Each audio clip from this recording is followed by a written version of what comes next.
Hello, and welcome to AEW Unrestricted, the official podcast of All Elite Wrestling Smiles. You're either listening to this on one of your favorite podcast apps on a Thursday. We also have the video episodes that come out on Mondays. Also, don't forget, Upper Deck, this amazing, amazing company, is our title sponsor. You can collect your favorite wrestlers in the 2024 Upper Deck AEW and start your trading card collection today. You can collect unwrapped autograph memorabilia, premium tech inserts. I've got a couple autograph cards in this pack right here. Visit upperdeck.com today. I pulled this Max Caster card, Really? by the way. Yeah, and I just started thinking a lot about how much I am a huge fan. I am loving what he's doing right now. Yeah. I don't know if he is, but I love it. It's great. And genuinely, so when I pulled this card, I was like, you know what? It just made me so happy because I think the open challenges to face the best wrestler in the world have been so good. Eventually, the crowd's going to get the chant, but not today. Yeah. No, I think it's great. It's freaking awesome. I love, because it's one of those, like, you don't know who's going to come out, but they're like actually like really awesome like names at our company. Like he had a match with Jay White. He had a match with Takeshita. He had a match with Brody King. Like all of these have been incredible. And I just love like, oh man, it's one of the things we're going to talk about today. Like just being used to and like willing to do anything, right? Yes. Like that's where opportunity comes from. That's, I think, what opens doors for people. And a lot of people in wrestling just don't realize that if you're willing to kind of maybe break the mold or do something different, like cool opportunities happen. So speaking of which, Will, who is our guest today? Aubrey, we are joined by the one and only Viva Van. Viva Van, welcome to AEW Unrestricted. And honestly, welcome to AEW because if I'm not mistaken, you officially signed with AEW on January 1st. Hi, yes, I did. And I'm so excited to be here. Thank you for having me. So tell me about that. What did that mean to you? How did you celebrate? Who was the first person you told? First person I told was my boyfriend and then my family. So I celebrated with my boyfriend and my family. What it means to me, the world, because I've been training wrestling for 8 years, working for 7, and it just felt like all the hard work finally paid off. It was one of those things where I think your first match was like back in the summer of 2021. So it's just one of those things where I feel like you put in the work and you're consistently there. And like every time you're there, we see you. And it's just that question of like, okay, when is it going to happen? Is it going to happen? And then to see you being like super successful in CMLL and in New Japan and in all these other places, I'm just like, how does she not work here yet? Like, what the hell is going on? Yeah, for a few years, I was like, man, what do I got to do? I mean, I feel like I'm on the same show with everybody, except, I just don't have a contract yet. But I kept telling myself that, not yet. And I think that's what kept me going. I think that's the big thing, right? It's a matter of like, you don't know when the opportunity is going to happen, but it's like the same thing in corporate, right? Like you have to be doing the job before people actually recognize you for doing the job. And then it's like, okay, now we'll like actually pay you and whatnot and do all these things. Yeah. Not that you weren't getting paid, but now it's like, now you've got like that contract money. So yeah. Well, let's talk about that though, that time period, because again, you worked dark for quite some time. You've been, involved in TV, you've worked Ring of Honor. There's so much you've done in the AEW circle up until this point. And so it's not as if you weren't coming to work with us. It's not like we weren't seeing you, as Aubrey just said. But at the same time, talk a little bit about that kind of build-up process, getting to know the girls in the locker room, things to that effect. Yeah, a lot of the girls I've known, like even way before AEW, like we've all worked with each other in the indies. So I think that's what helped a lot. And just like building friendships throughout the years, like a lot of the girls would tell me the same thing that Aubrey would tell me, like, I don't know why you're not here yet. I don't know how you're not officially here yet. And I would just say, I don't know, but I think one of the funniest things was when I had just had a match. It was me, Willow versus Juvia. Me, like a triple threat for the female women's world title. And the very next week, I did Comic-Con as a dinosaur with AEW and like I forgot the Cartoon Network. The Adult Swim's. The Adult Swim, there you go. Yep. There you go. And then I think that was when Tony was like, that's when Tony was like, "Oh, she's willing to like put in the work." You know, yeah, as having spoken to Tony at that time period, you are like it's right on the money for how that came about. Like that is fairly accurate. It's one of Not those to things spoil where, like, who was inside the costumes, by the way. Yeah, But yeah. right. I know a couple people that were also in the costumes that are like people that are relatively seen on the indies Yeah. or as like extras at AEW. And I'm like, if people only knew who this like frog guy was, because it's like someone Oh I've known for a long yeah. time. It's so like funny. Yeah. me and him go way back. It's Yeah. really funny because I feel like that's part of like what I think the people who are the best in wrestling are the people who are willing to commit and do anything. It's the like yes and. Like for instance, I was just on pay-per-view and the women got the first 5-star match ever in America. Yet tonight I'm at an indie reffing a dude who's in a monkey costume. So it's kind of one of Yeah. those like you have to be willing to do all of it, but to be Yeah. recognized and to be on board with it, it's one of those things where like your peers just respect you that much more. So it's really really great to finally like have you here.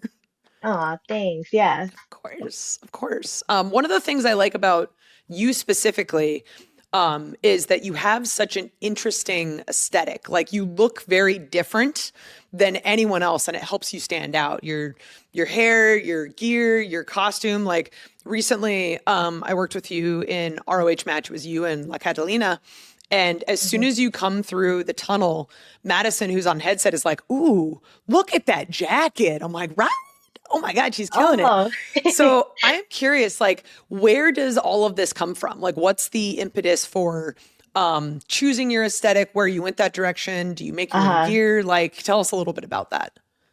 I do not make my own gear, but I do have like a lot of ideas where I draw them out or I try to explain to my gear maker as best as possible. But a lot of my inspirations probably from, I want to say Judas Priest, the band Rob Okay. Halford. Okay, I can see that. And, I try to get my stuff like, I'm very inspired by like, popular artists like Rihanna or Meg Thee Stallion or even like Lisa from Blackpink. So I just get a little bit from everything and I just put it together. But usually my main inspiration is probably Rob Halford from Judas Priest. wow, that's incredible. Like, so specifically, what elements did you take? Like thinking about Judas Priest, what elements inspired you the most there? Oh, it's heavy metal, I always have the flashy jackets. Like usually when I first started, I had a lot of leather jackets with the spikes, but it got really heavy. But as I like evolved and I felt like I kept growing, I wanted more rhinestones, more shimmy, like shimmy tassels and stuff like that. Even added the feathers to it too. It just always keeps evolving. So I try to upgrade it I as always possible. commend people that have super heavy ring jackets because when you think about the fact that it's like, okay, you got to travel with that now.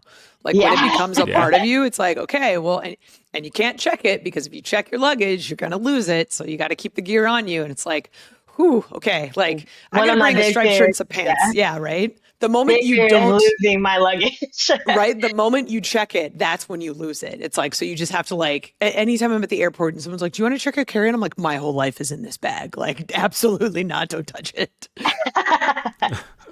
Oh my God.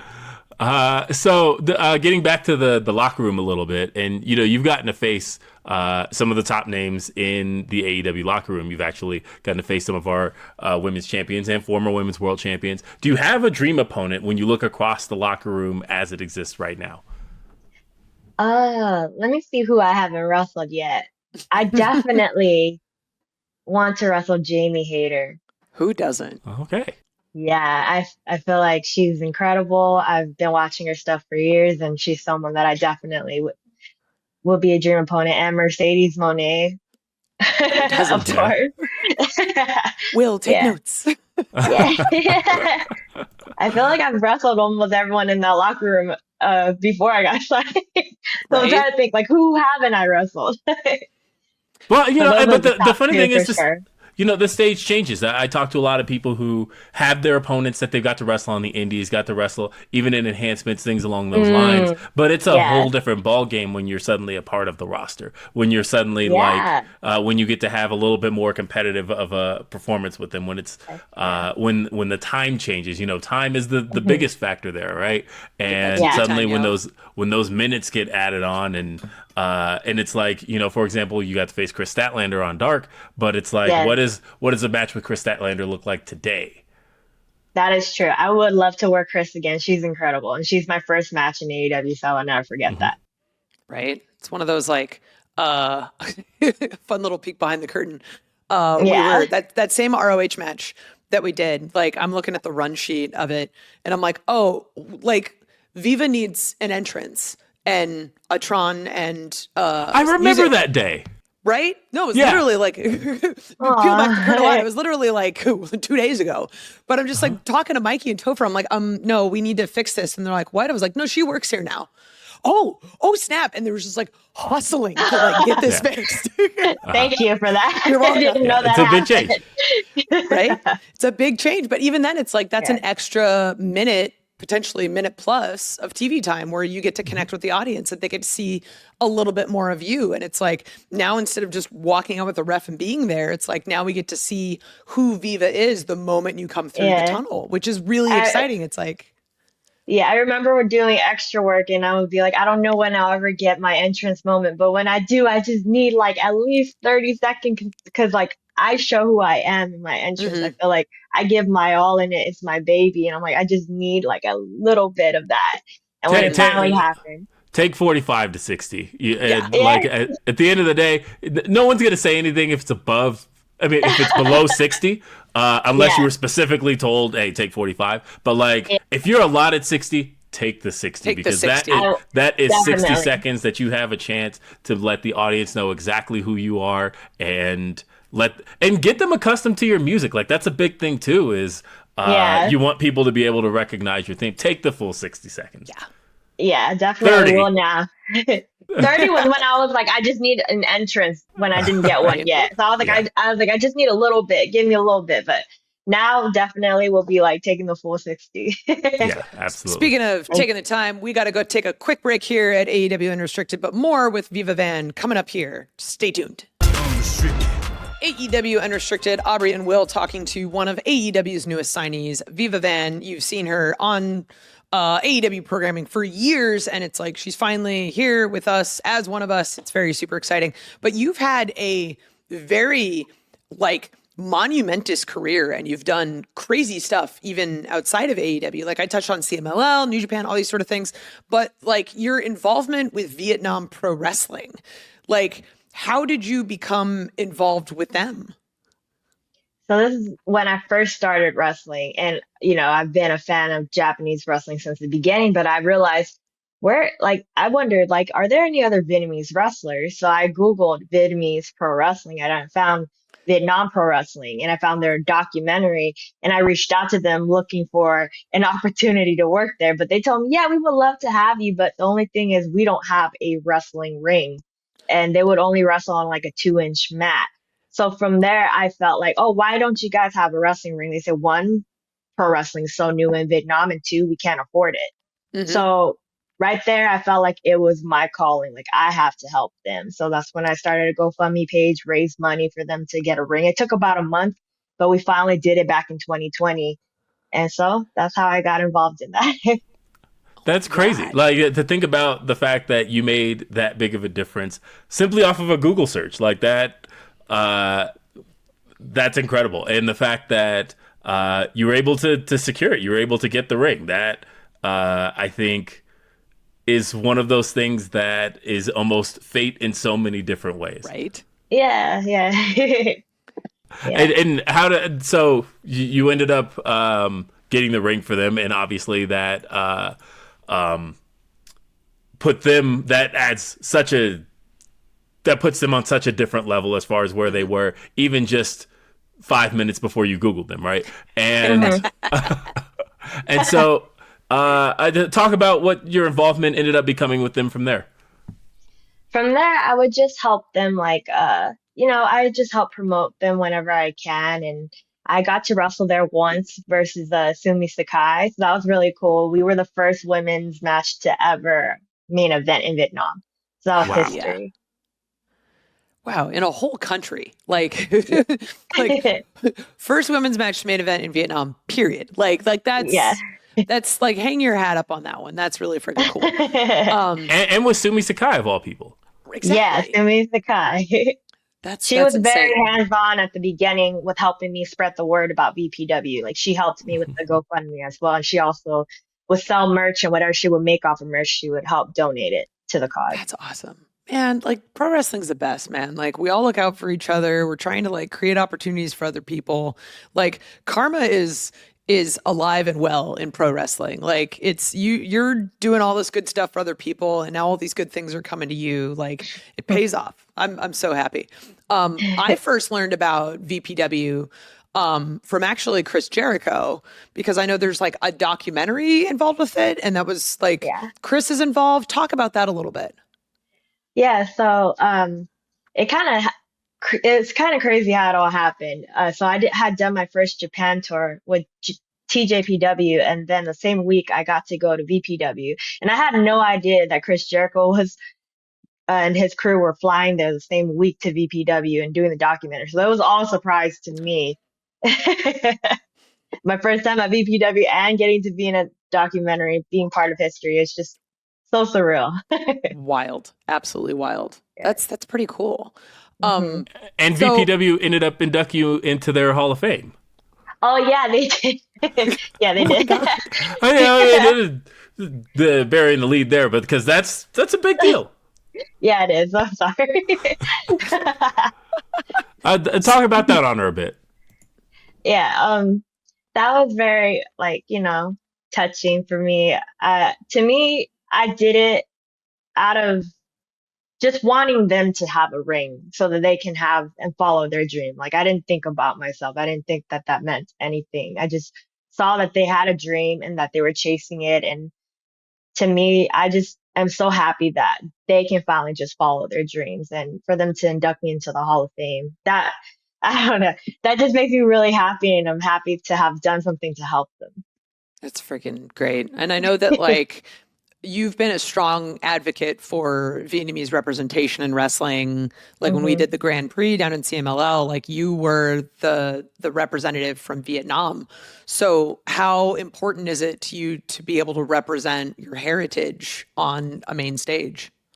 Very important because like I mentioned, pro wrestling is so new in Vietnam. I don't know if it could be the culture or anything like that where women aren't allowed to wrestle in Vietnam or something like that. So I'm hoping to change that. And maybe it will inspire more girls to join VPW or just more Vietnamese wrestlers out there. I just want to make sure that there's a lot more room for people like me in the industry. I mean, we've seen representation work, right? When people see people that look like them on TV, it makes them go, hmm "Oh, I could do that." Like, why is Yeah, Yeah. there's no limitation? Like, so of yeah. course, hell yeah. So, like, yes, you were doing the thing. Good job. So we talked about you working CMLL and working in AEW, Ring of Honor, and Tokyo Joshi Pro, getting to do a tour of Japan. But let's take it back to the beginning. Let's take it back to the roots of what inspired Viva Van to even take the step into becoming a professional wrestler. What was your experience like with wrestling beforehand? So I've always been a fan of wrestling since I was a kid, but I got into it through the PlayStation WrestleMania arcade game. And What? yeah, that's how I got into wrestling. I Wait, didn't know wait, there were, like the old 2D like yeah, WrestleMania the arcade game with like Doink the Clown shooting out the fireballs, like that one. yeah. Yeah, okay. That's how I Incredible. got into wrestling. I didn't know they were real people until like I went to school and my friends like, yeah, you can watch these people on TV. I was like, oh shoot. So that's how I got into it. And I've always had a secret passion to be a pro wrestler. But growing up Vietnamese, it's kind of hard to tell my mom, hey, I want to be a pro wrestler. So Right. in the middle of college, I was really unhappy. Like I was majoring in accounting at the time and I just remember Googling the pro wrestling schools near me and I'm like, oh my gosh, it's a fortune to join. I can't afford it. And I remember driving home from school one day and I was just praying. I was like, please, like, I don't know how I'm going to get this money, but I need this money to start pro wrestling training on Monday. I just really need it. And a car hit me from behind right after the trade. It was a Oh fender bender. no. It was No way. yeah. So I got in a car accident and then we pulled over to the side. I'm like, great, this is just what I needed right now. But then the guy was like, look, I know I'm at fault. I don't want to get insurance involved. Here's a check for 1,500. And that was exactly the amount. And I looked at the scuff on my car and I'm like, you know what? This will come off. And I started pro wrestling training on Monday, Oh my that following God. Monday. This this is probably the coolest like how you got into wrestling story ever. I'm very sorry you were in a car accident. Like, and I'm glad you're okay. I'm glad it was just a scratch, but like, oh my God. Like, wasn't I just talking about karma and like stars aligning and all that shit? Like, oh Yeah. my God. But sometimes when you ask for something, if you're not specific with it, it'll come in like, I guess, a blessing in disguise in a way. But Right? Oh yeah, my God. but I got the amount that I needed, like right then and there. It's so Oh my crazy. If, God. you know, And so, where did you end up heading for training? I started at Santino Bros Pro Wrestling in LA. Mhm, I all right. love Santino Yeah, Bros. There's so many good people that yeah, come out of there. yeah, there are. So train at Santino Bros. Uh-huh. When did you sort of start to make your entrance into the indies? And were you still the same kind of like character and aesthetic you are now, or was that sort of something you grew into over time? Um, Half of the things that I do in my entrance is actually something that I've done since the beginning. Hell yeah. So yeah, like I said, like over time, I just keep adding to it, and it does evolve. But a lot of it did like still remains from the beginning. And I think Hell yeah. I trained there for about a year and a half, and I made my debut in 2018. What Damn. was that year of training like? Oh, it was really hard. The conditioning, I thought I was in shape because I worked out before pro wrestling, but in-ring cardio is a whole nother beast, and I don't think anything can ever prepare you for No, that is, that. I think that is universally the thing that everyone agrees in wrestling is that there's no way to like replicate in-ring cardio in the gym. Like you just Yeah, have to be doing stuff in the ring in order to understand how your body actually needs to work through this, like how to pace it, how to be able to like pick somebody up above your head and then suddenly run a comeback and all of these things. And it's like, yeah, and also like don't die. yeah. And so, that first time you were actually able to like step in the ring and have a match, how I guess thinking about that person who played the WrestleMania arcade Oh, game yeah. back in the day and seeing that officially come to life for you, what was that transformation like?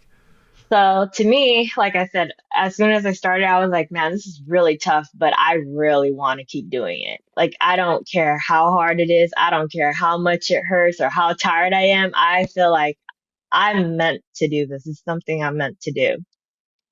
Damn. Oh man, this is such a great conversation. I was not expecting it to take all of the twists and turns it have, and I'm so excited to talk more with Viva. We're going to take another quick break, and then when we come back, more about Viva's background in wrestling coming up here on AEW Unrestricted.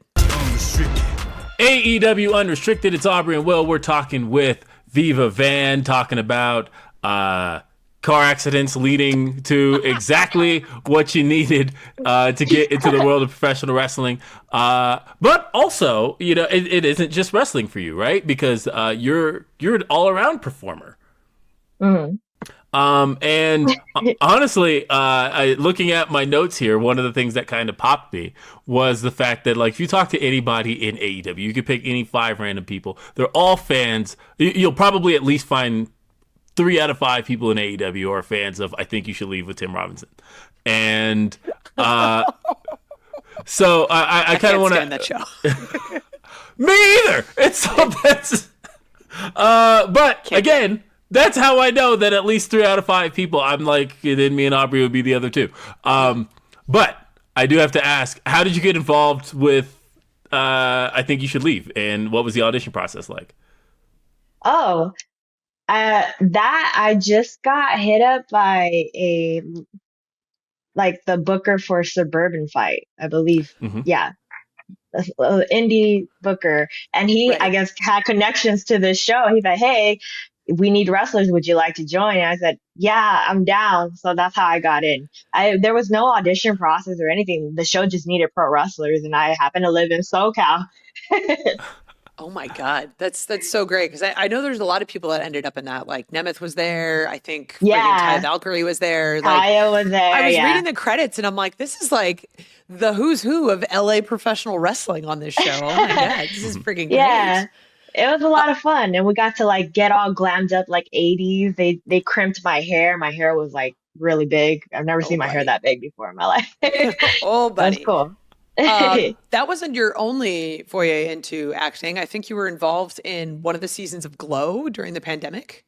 Yeah, I was, and I'm so sad that that season got canceled I because I had know. so many cool outfits for my shots and my scenes. I was so sad. I But yeah, know. I got to be a part of that, and that was really incredible. So how did that come together? Was it kind of a similar deal, or did you have to audition for this one? For this one, I just got a text message from Chavo Guerrero out of nowhere. I was like, how the hell did Chavo get my number? But it Right? was recommended from another wrestler. So I was like, oh, okay. So that's how I got in. No audition required, just a text from Chavo Guerrero one morning. That's the most indie wrestling, like how I got on a TV show story I've ever heard. Like, oh yeah, I just got a text from somebody. Like that's how bookings work in wrestling. Yeah, And for it that to is. translate like elsewhere, like that's hilarious. Yeah, Also, yeah. yeah, and like random wrestlers just getting your number. It's like everyone just shares numbers with each other constantly. It's like, wait, is this person Hmm. actually who they say they are? And then you're side texting like three other people, like, hey, is this Yeah, so and so? to Like, make sure I'm not just like, getting hey, I ripped. just want to make sure, like, hey, what's going on here? No one's pranking me, right? Right. Can you talk a little bit more about Glow? Like, what was your character going to be? Since it never Uh, aired, let's get this hot scoop. So Glow is gonna start having a backstory about indie wrestlers, indie women. So I was part of the indie women touring. Oh, Yeah. that's awesome. I really And like that. Taya was the leader of our group. Holy crap. Oh my God. I had Yeah. no idea Taya was in it either. Wow. Yeah. So when Hmm. they canceled the show, did you get to keep any of the gear or was that like off in a No. warehouse somewhere? It's probably Uh, off in a warehouse somewhere, but man, damn it. there's so many cool outfits that we were supposed to wear. Damn. Damn. And you guys only got to film the one episode? Just the first day, yeah. Just one day. Wow. Damn. It's one of those like coulda, woulda, shoulda. Would have been great. It's crazy because we're hitting all of these pandemic milestones, right? Because it's been 5 years, and so every day I keep coming across something different. For 5 years ago today, this happened. And 5 years ago today, this happened, and Oh yeah. I just came across the 5 years ago the Glow production was shut down. And Hmm. it's just kind of crazy that, again, that was such a popular show, but just thinking about what was happening at that period in the pandemic where pretty much if a show couldn't resume or couldn't fulfill its contractual obligations, then all of a sudden funding was gone like that. And so many productions were just done. And to know that Glow didn't get to finish telling its story and you were going to be a part of that story is Boo. tragic. Right. Yeah. So sad. Maybe Hollywood some other day. Right. Am I correct in saying that you have a performing arts background? Yeah. Oh my God. So talk about that a little bit. Like singing, dancing, like what's a little bit more beyond the wrestling side of Viva Van? So when I was, I want to say 13 and throughout high school, I went to performing arts school in LA. I went to one called Pop Academy, and then there was one called Talent Boot Camp. And at that time, I did R&B, and I was a hip hop dancer. But throughout high school, I started changing, and I had a lot of built up rage inside of me, and I eventually became a death metal vocalist. And I did that for a while. That is like such a 180. That's like Yeah. that's not even like a gradual jump in a certain direction. That's like, I don't know. To me, it's I'm just trying to think of any R&B artist that can go from R&B to metal, and there's nobody I could picture Will, doing could even. you Could you imagine your wonderful, amazing Mariah Carey just saying, you know what, today? Like she did. It's funny because in her book she talks about the fact that she did record a secret rock album that eventually everybody found on the internet. But she didn't go full metal. And knowing that you went metal is crazy. I need to know more about this path. So I don't know if you guys know that cartoon or that anime called Agresco on Netflix. No. So she's this cat that has a corporate job, and she's a very nice girl, but when she just keeps getting pushed to her limit, she goes do metal karaoke and she turns into this crazy death metal vocalist, right? I felt like that was me in high school because I was bullied. Yeah. I was bullied in high school. So that kind of just turned me into a bad girl one day. And Oh my God. that's how that came about. So now, like, everything sort of starts to make sense. Like, I'm like, okay, Judas Priest for the costume, and I'm like, oh, okay, like I'm starting to get like the picture a little bit more, like the whole kit and caboodle. So, like, do you have aspirations to keep doing like the singing and the performing stuff outside of wrestling, or is it just sort of like you're taking life as it is, and then as the opportunities come out? Because like clearly you've got a number of opportunities that come across, and it's like, you know, whatever, you'll get hit by a car one day, and all of a sudden you're doing something else. So it's like, so like, is this part of the plan, or are you just kind of like taking it as you go? I mean, I've tried to like keep my band going, but it's really hard to do that with wrestling. As you know, like our schedule is really crazy and hectic. Right. So I think that was the reason why I kind of stopped my music and just focused on wrestling because it's just easier to focus on one person, whereas in a band, you have to worry about 4 other people. Right. But yeah, I'm just taking it as I go. Like I would love to do music again. I would love to do acting again one day, but wrestling is my number one. Have you considered the Chris Jericho route of You could do both. Yeah. of doing both, bringing it together? Yeah. You I just could, conveniently right? have to you just conveniently have to make sure that you're off TV when you're touring. So it's one of those like, That's kind of Ozzy's hard, going on but I'll tour. I figure- wonder when this storyline is ending. Oh shoot. Yeah, you know what? One day I will reach that level one day. I'm not gonna like tell. I'm just gonna put it out there that if you wanted to perform on the Jericho Cruise, I'm sure you could tell Chris, and then he'd let it happen. So because he's always looking for cool and interesting things. So just put that out there. And you did do the Thank cruise. you. You've did done do the the cruise. Yeah. Yes, So- I did. You know, who knows? Maybe It could all come Yeah. together for you. the Oh more my you gosh, offer. that is so cool. Yes, okay. Well, as we get close to wrapping here, I wanted to ask a little bit about Hellbent Glam. So Hellbent Glam, so earlier I mentioned I was going to college for accounting, right? Mm-hmm. I did still stay in school and I did graduate because my mom told me you need to Good. graduate, and after you graduate, you can do whatever you wanted. You need a backup plan. I was miserable in accounting, so I switched over to marketing, and I had graduated in 2020. And Okay. at that time, wrestling completely shut down in the West Coast. Couldn't do anything. And I was like, what do I do with myself? I just graduated college. I can't wrestle. Well, I like makeup, and I learned how to start a business in school. So that's how I started Hellbent Glam. Damn.